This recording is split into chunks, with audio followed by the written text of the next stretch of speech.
To start this process, we're going to go ahead and go to MyMaps and open a new map. And once we're in MyMaps, we're going to go ahead and hit this Add Directions layer. Now you can switch between driving, walking, cycling. In this case, we're just going to stick with driving. I think I'm going to do a route from Austin, let's say to Denver. This is a nice long route. This would be really hard to hand draw in Illustrator or in After Effects, which is why this method can definitely come in handy. After I have my route, I'm going to go ahead and export to KML, KMZ. And rather than entire map, I'm just going to select that directions layer and hit download. Once it's downloaded, I'm going to go to QGIS, drag on an open street map layer. And then I'm going to drag this KML, KMZ file onto the map. And I don't need the point information, I just need the route. So I'm going to add the route, right click on the layer. Oh, wrong layer. Right click on the route layer and then zoom in. And I'm going to control and then use my scroll pad to just scroll out a hair here. Once I have the view I want, I'm going to go ahead and export this out. I'm going to export this out to a print layout. I'm going to start with the bottom map layer here, hit OK, and that'll open up a new panel. Zoom in so you can see here. Okie dokie. Now first I'm going to go ahead and set up the size panel that I would like, and I'm going to go ahead and use 4K dimensions. So I'm going to hit custom, and then for the width I'm going to switch that to pixels. I'm going to do 3804, and for the height I'm going to do 2160. And now I'm going to change this background to completely transparent by just toggling that opacity down, and then I'm going to add map. I'm just going to trace this frame here, and that'll bring in the map from the original screen we were just on. Awesome. Now once I have my map, I'm going to go ahead and export this out as an image.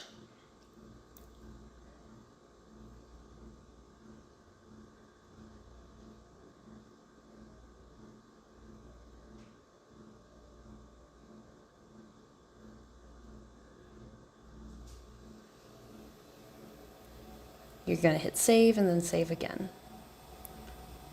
Check the dimensions to make sure they're correct. In this case, it's actually 1 pixel too small. Hit save. I'm going to go back to my original screen here and toggle on the directions layer now. Then I'm going to go back to the panel I was just on and hit refresh, and that'll bring up that path layer. And instead of export as image, this time I'm going to export as an SVG layer, which is a scalable vector graphic. Rename this route. Save, and save it again. Next step is we need to convert this layer to a file that Adobe After Effects can read. So I'm going to go ahead and open this SVG in Adobe Illustrator.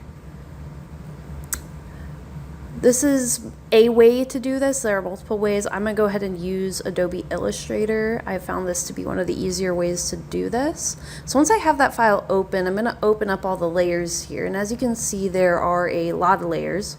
We really only need the layer that is that path layer. So I'm going to remove everything that I don't need. I see the layer that's that path layer. It's right there in the middle. So I'm going to go ahead and delete everything underneath it and then delete everything on top of it by just selecting and then selecting the rest. Wonderful.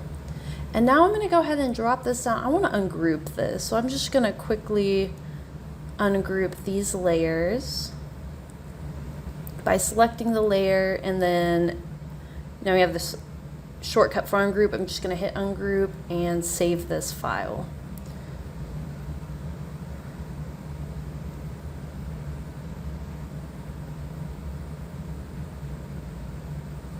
We're going to save it as an Adobe Illustrator file, save, and leave all default settings.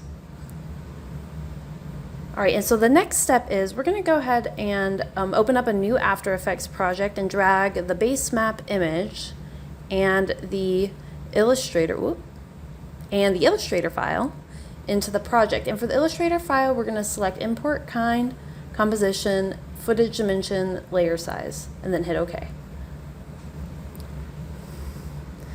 We're going to create a new composition from the base map image. I'm going to drag that on to this little icon to create a new comp.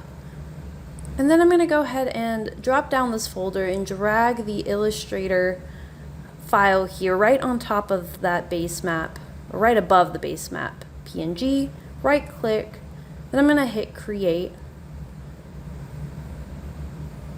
And we're going to hit create shapes from vector layer. And this will allow us to animate this path in and out as a shape. As you can see, this is a little bit small, so we're going to need to do a little bit of manual scaling here to get this to the correct size and in the correct place.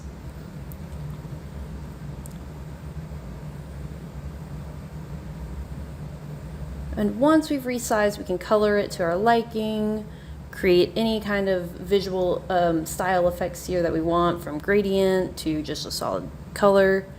In this case, I'm just going to use a solid color. And I'm going to go ahead and hit trim pass. I'm going to add a trim pass to this.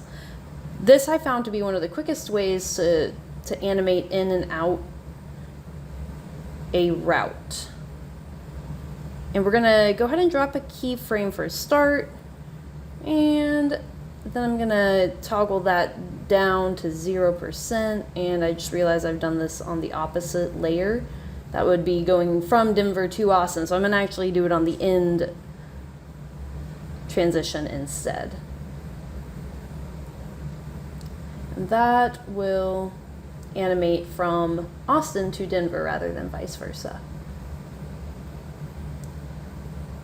And once you have this animation to your liking, you can do a number of things. You can animate the path, you can add on extra layers. In this demo, I am going to go ahead and add on a location pin at the very end. This really is intended to be a super simple way to achieve a basic map route animation. There are a number of ways you can do this, and I just found this to be one of the easiest ways to cover very long distances.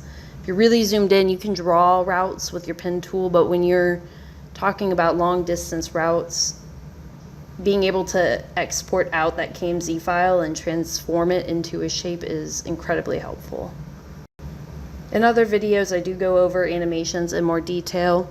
For the sake of this video, I am not going to get too in detail with the rest of the animations here. Thank you for watching.